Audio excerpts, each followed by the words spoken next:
The greatest spiritual journey you'll ever undertake isn't about ascending to distant realms or attaining supernatural powers.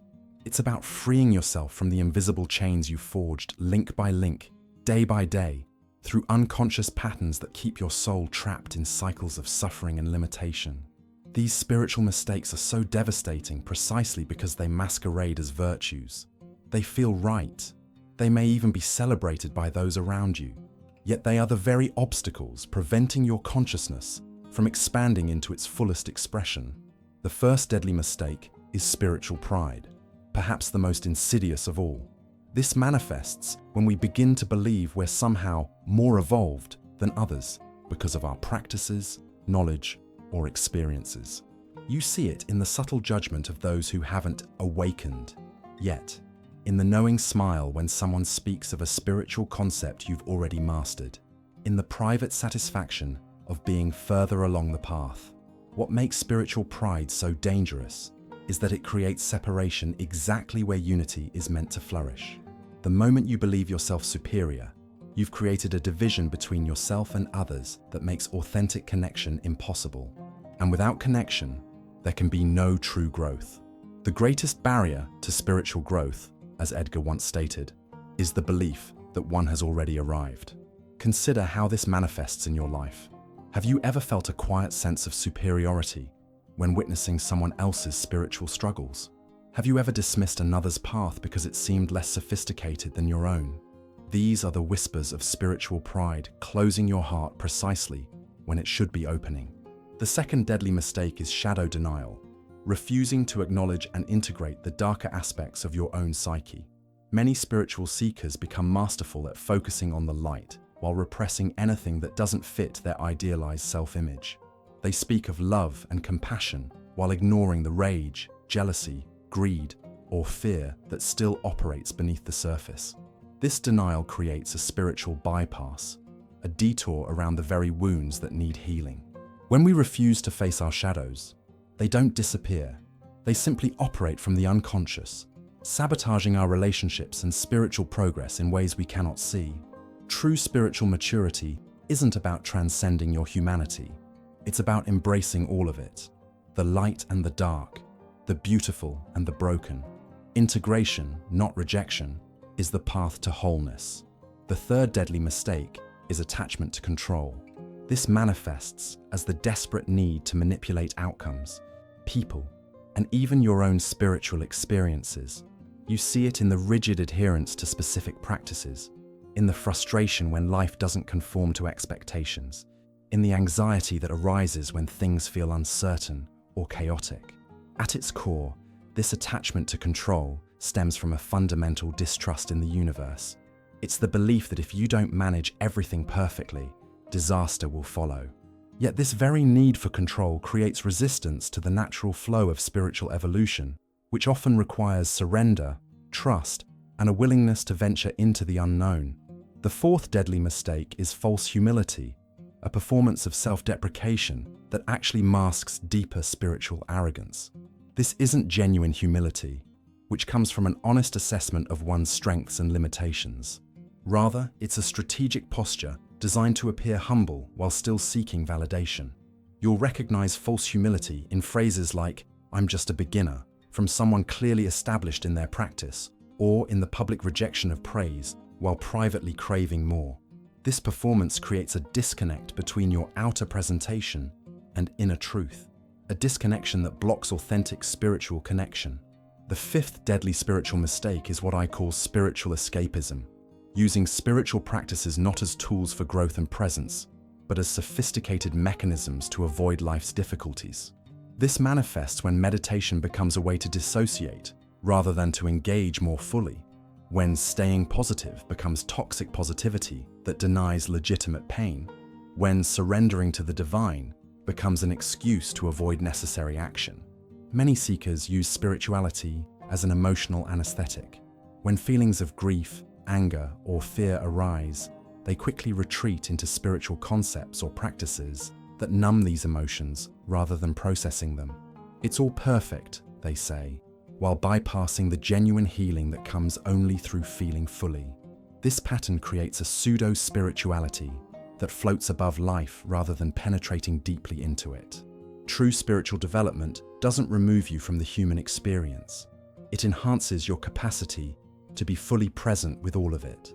The goal isn't to transcend emotions, but to develop the strength to hold them consciously without being overwhelmed. Look carefully at your own practice. Do you meditate to become more present to your life or to escape from it? Do you use spiritual language to connect more authentically with others or to maintain a safe distance? Are your practices bringing you into deeper contact with reality or helping you avoid aspects of it? The sixth deadly mistake is the endless pursuit of spiritual validation. This appears as the constant seeking of external confirmation of your spiritual progress through the admiration of others, through status in spiritual communities, through collecting experiences, teachers, or techniques that validate your identity as a spiritual person. This validation seeking creates a dependency that keeps you tethered to external approval rather than internal guidance. You become like a spiritual consumer, always hunting for the next experience, the next breakthrough, the next teacher who will finally confirm that you've made it. But this hunger can never be satisfied because true spiritual fulfillment doesn't come from outside acknowledgement.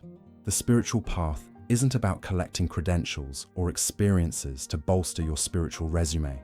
It's about dismantling the very self that seeks validation.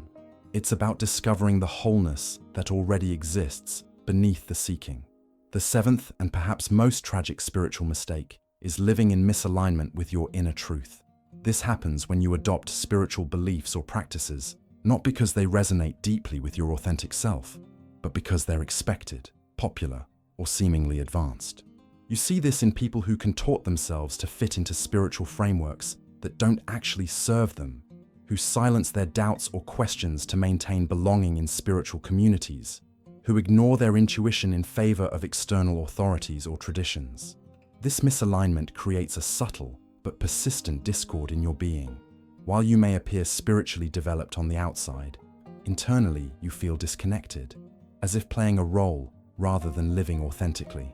True spiritual development isn't about conforming to external ideals, but about becoming increasingly aligned with your deepest truth. The path to liberation begins with honest self-examination. These 7 spiritual mistakes aren't abstract concepts that apply to others. They are patterns that operate in all of us to varying degrees.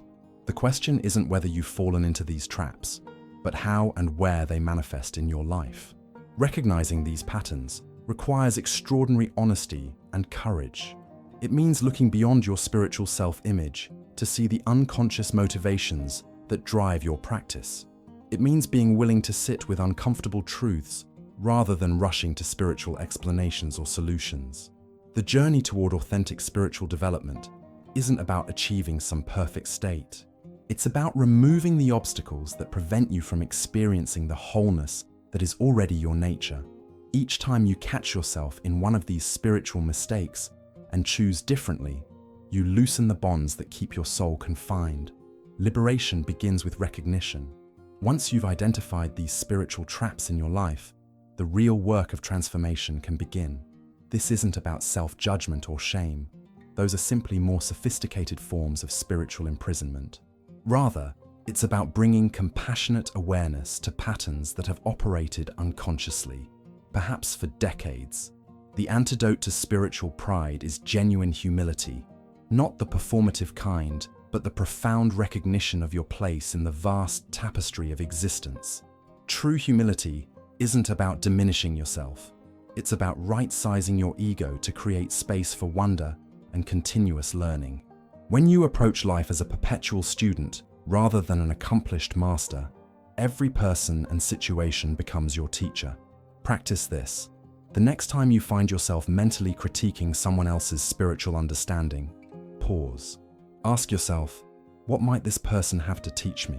Then listen with an open heart, assuming there is wisdom available that you haven't yet grasped. This simple practice dismantles the hierarchy that spiritual pride creates. To address shadow denial, commit to radical self-honesty. Begin by acknowledging that wholeness includes everything: your generosity and your selfishness, your compassion and your cruelty, your wisdom and your foolishness. These aren't opposing forces, but complementary aspects of your full humanity. Create sacred space for shadow work in your spiritual practice.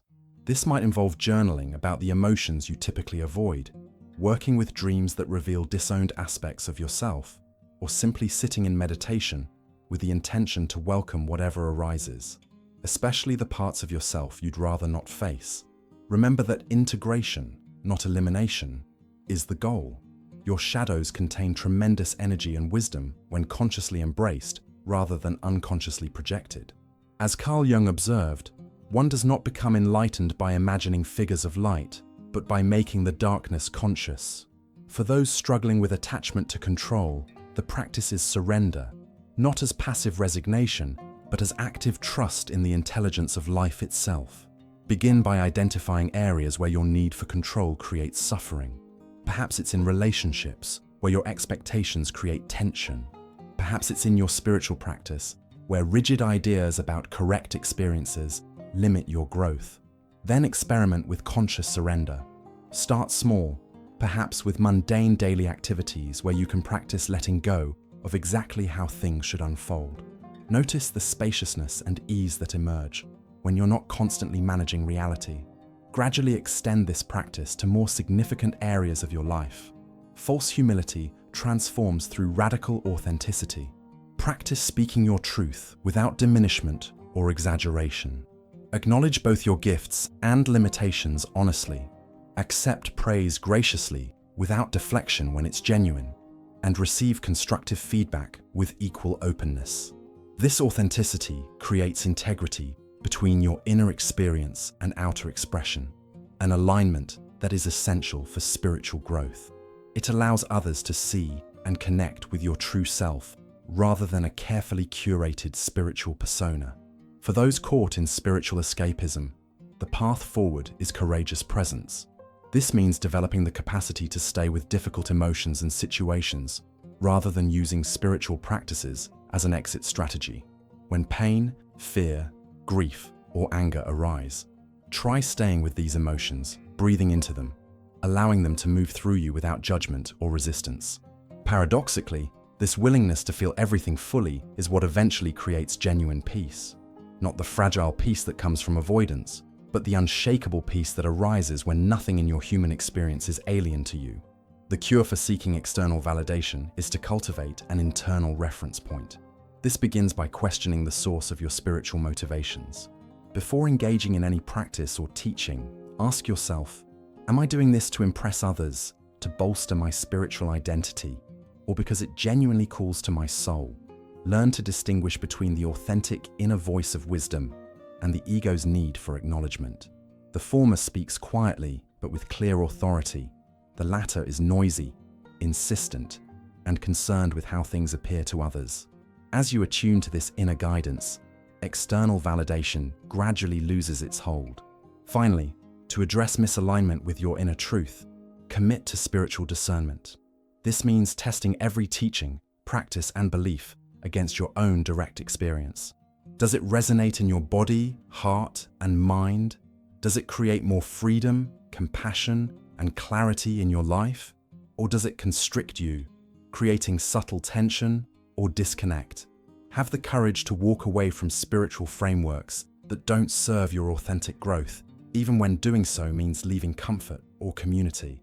Trust that when you align with your deepest truth, you align with the truth of existence itself. These transformative practices aren't quick fixes. They require consistent effort, unflinching honesty, and compassionate persistence. But each step toward authenticity loosens the bonds of spiritual imprisonment, creating space for your soul to expand into its natural state of freedom, love, and joy.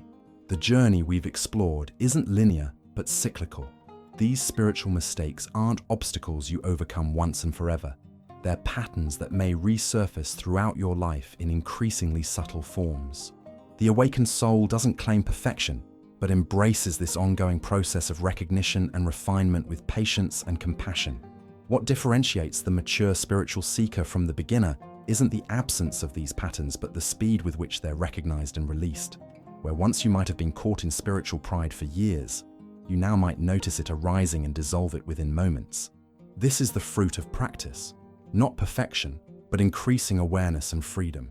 Consider how these spiritual obstacles interconnect and reinforce each other. Spiritual pride fuels shadow denial as you become invested in maintaining a spiritual self-image. This denial creates the need for control as you attempt to suppress what you won't acknowledge. The strain of this control leads to false humility as you try to manage how others perceive you. This performance drives spiritual escapism as authentic presence becomes too vulnerable. This escapism fuels validation seeking as internal emptiness grows. And all of these together create profound misalignment with your inner truth. Understanding this interconnection reveals why addressing these patterns isn't optional for anyone committed to genuine spiritual evolution. Each pattern left unexamined strengthens the others, creating an increasingly elaborate prison for your soul. The most profound shift occurs when you realize that these spiritual mistakes aren't evidence of failure, but integral parts of the journey itself. Each time you catch yourself in spiritual pride, you develop true humility. Each shadow you integrate makes you more whole. Each attachment to control you release deepens your capacity for trust. These aren't detours from the path, they are the path itself when met with awareness. This understanding transforms your relationship with spiritual struggle. Rather than seeing these patterns as problems to overcome, you recognize them as the precise curriculum your soul has chosen for its evolution. The very qualities you find most challenging become your greatest teachers. The soul's purpose, as Edgar taught, is not to achieve perfection, but to embrace the process of becoming. Perhaps the most liberating realization is that authentic spirituality isn't about transcending your humanity, but fully inhabiting it. It's not about ascending to some idealized state beyond human limitations, but about descending fully into the messy, complex, beautiful reality of being human. The goal isn't to escape life, but to engage with it completely, with all its joy and sorrow, clarity and confusion, connection and loneliness.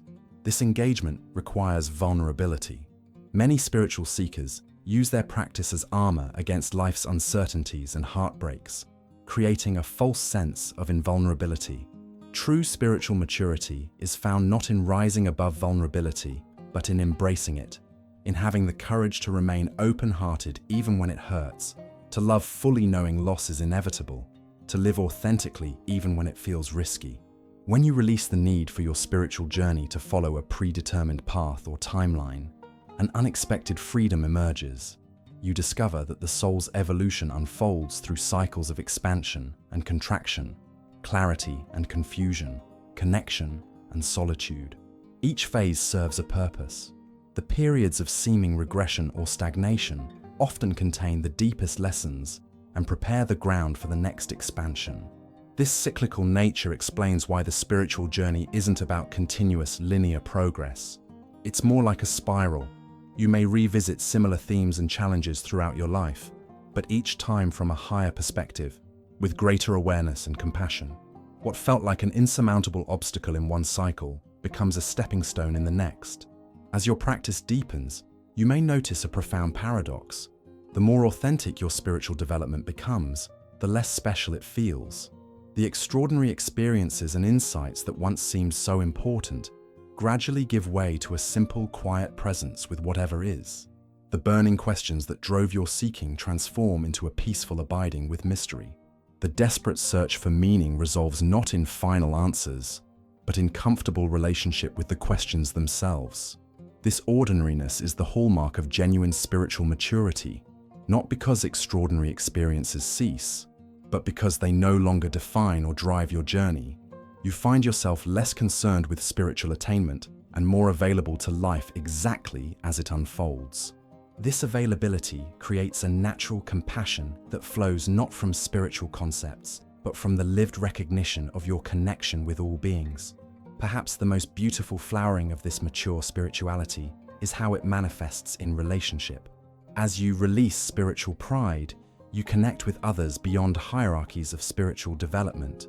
As you integrate your shadows, you meet others with less projection and more authenticity. As you surrender control, your relationships become more spacious and allowing. As you embody genuine humility, you remain teachable in every interaction. As you embrace presence rather than escapism, you offer others the gift of your full attention. As you release the need for validation, you love more unconditionally. And as you align with your inner truth, you inspire others to do the same. This is how individual soul work becomes collective healing. Each person who commits to addressing these spiritual mistakes doesn't just free themselves, they create ripples that touch countless others. Your authentic journey becomes an unspoken invitation for others to embrace theirs. The path is both simpler and more challenging than most imagine. It doesn't require extraordinary abilities or esoteric knowledge. It simply asks for honesty, courage, and compassion, qualities available to everyone. The question isn't whether you have what's needed for this journey, but whether you're willing to bring what you already have to each step of the way. If this message resonated with you, take a moment now to subscribe to this channel. Your spiritual journey doesn't have to be walked alone. Join our community of authentic seekers committed to genuine transformation. Share in the comments which of these spiritual mistakes you've recognized in your own life. Your honesty might be exactly what someone else needs to hear today. Remember, awareness is the first step toward freedom. Subscribe now to continue this journey of authentic spiritual growth together.